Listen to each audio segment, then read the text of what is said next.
Hello friends. So we are discussing some questions from your lab manual.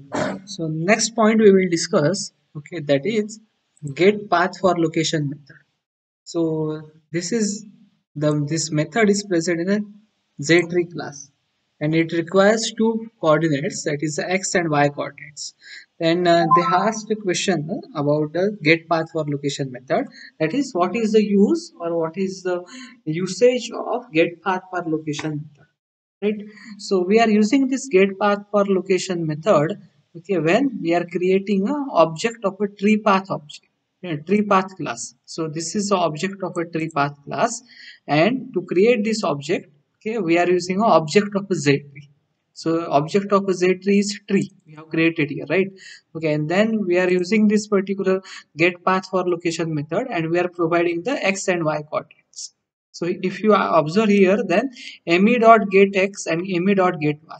So this me is created, right? So this particular me object is created for a mouse event class. So mouse event dot, that is me dot get x and me dot get y. मतलब हम क्या कर रहे हैं, तो mouse event का जो भी ऑब्जेक्ट है उससे हम एक्स एंड वाई कोऑर्डिनेट की मेथड को कॉल कर रहे हैं. तो एक्चुअली करना क्या है, हम हमें जब जेड ट्री बनती है हमारी, तो हमें क्या मिलता है, जेड ट्री का आउटपुट कैसे मिलता है, हमें एक हायरार्ची मिलती है, राइट? कि जैसे हमारी फोल्डर की हायरार्ची रहती है, let us suppose this is our folder hierarchy. तो उसमें क्या होता है कि यदि आप यहाँ पर जाओगे तो पता चलेगा, okay, D drive, okay, then this is a hierarchy. Similarly in a Z tree also we are getting a hierarchy. तो ये जो हायरार्ची मिलती है, तो उस हायरार्ची में हम क्या कर सकते हैं, फोल्डर, बाद में सब फोल्डर एंड सो ऑन, ऐसे डीप तक हम जा सकते हैं. तो हम जब डीप तक जा सकते हैं तो हम क्या करते हैं, यहाँ पर क्लिक करते हैं और एक फ़ोल्डर के ऊपर क्लिक करते हैं, एआईसीटी फ़ोल्डर के ऊपर गए तो वहाँ पर क्लिक करते हैं, वहाँ पे कुछ फाइल्स रहती है एंड सो ऑन. सिमिलरली और कोई फ़ोल्डर होगा तो उसके ऊपर क्लिक करेंगे, और सेम 2020 2021 तो उसमें भी कुछ फ़ोल्डर्स एंड फाइल्स रहेंगी, उसके अंदर जाएंगे. तो आप देखोगे यदि मैं डीएसयू का फ़ोल्डर क्लिक कर रहा हूँ, तो डीएसयू का फ़ोल्डर कैसे नीचे है. तो यदि मैं यहाँ पर एक्स एंड वाई कोऑर्डिनेट का रिप्रेजेंटेशन दूंगा, तो हमारा एक्स कोऑर्डिनेट तो आइडेंटिकल रहेगा सारे फोल्डर्स के लिए, फाइल्स के लिए एक लाइन पर है, लेकिन मेरा जो वाई कोऑर्डिनेट्स है ये शिफ्ट होते जा रहे हैं. मतलब ये जो मेरा प्रोजेक्ट थर्ड ईयर स्टूडेंट का जो फाइल है वो नीचे है, वेर एज डीएसयू का फोल्डर ऊपर है. तो हमें क्या मिलता है, हमें शिफ्टेड हुए क्या मिलते हैं, वैल्यूज मिलते हैं वाई कोऑर्डिनेट्स के. तो मैं जहाँ क्लिक करूंगा, माउस से जहां पर क्लिक करूंगा उसके हिसाब से पर्टिकुलर फाइल या पर्टिकुलर फोल्डर क्या होगा, क्लिक हो जाएगा, एक्चुअली ओपन हो जाएगा.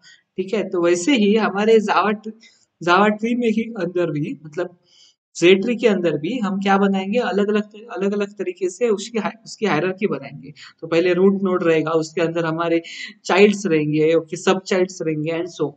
तो आप यदि पर्टिकुलर नोड के ऊपर क्लिक करोगे तो वो जो नोड आप क्लिक कर रहे हो वो क्या होना चाहिए, एक्सप्लोर होना चाहिए. ठीक है, वो डिटेल में दिखाई देना चाहिए हमें. वो डिटेल में दिखाई देने के लिए हमें क्या करना पड़ता है, पर्टिकुलर नोड के ऊपर क्लिक करना पड़ता है. ठीक है, तो पर्टिकुलर नोड के ऊपर क्लिक करना पड़ता है, मतलब पर्टिकुलर नोड का हमें क्या चाहिए, एक्स एंड वाई कोऑर्डिनेट चाहिए.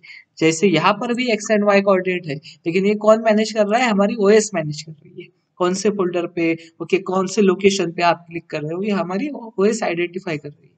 सिमिलरली जावा ट्री के अंदर यदि आइडेंटिफाई करना है तो उसके लिए क्या है, get path for location method है. ठीक है, तो जैसे ही आप माउस से क्लिक करोगे उसका एक्स कोऑर्डिनेट उसका वाई कोऑर्डिनेट मिल जाएगा. ओके, और ये कहाँ इनिशियलाइज होगा, ट्री पाथ के ऑब्जेक्ट को इनिशियलाइज किया जाएगा. ठीक है, तो ट्री पाथ का ऑब्जेक्ट यदि नल है तो हम क्या करेंगे, डायरेक्टली एक मैसेज दे देंगे, अदरवाइज हम क्या करेंगे, ब्लैंक दे देंगे. So important thing is that what is the use of get path for location method. The use क्या है उसका, उसका यूज ये है कि पर्टिकुलर फोल्डर का या फाइल का exactly X and Y coordinate कहाँ पर है, मतलब एक्चुअली कहाँ पर है वो नाम. ओके, जो हमारी यहाँ पर जो हायरार्ची है ये भी एक तरह की हायरार्ची है. डी ड्राइव के अंदर और सेम 2020 2021 फोल्डर के अंदर ये हमारी हायरार्ची है. तो एग्जैक्टली कहाँ पर ये फोल्डर है या फाइल है, ये समझने के लिए हमें क्या यूज करना पड़ता है, get get path for location use करना पड़ता है. So this is one thing. The next thing, okay, they have asked about in some other practical, they have asked about progress bar, right? So Z progress bar, actually the class is Z progress bar. there is a progress bar class available, okay, but we are generally using a z progress bar only, and it is extending a z component. So they have asked some questions based on it. Okay, what is the super class of z progress bar?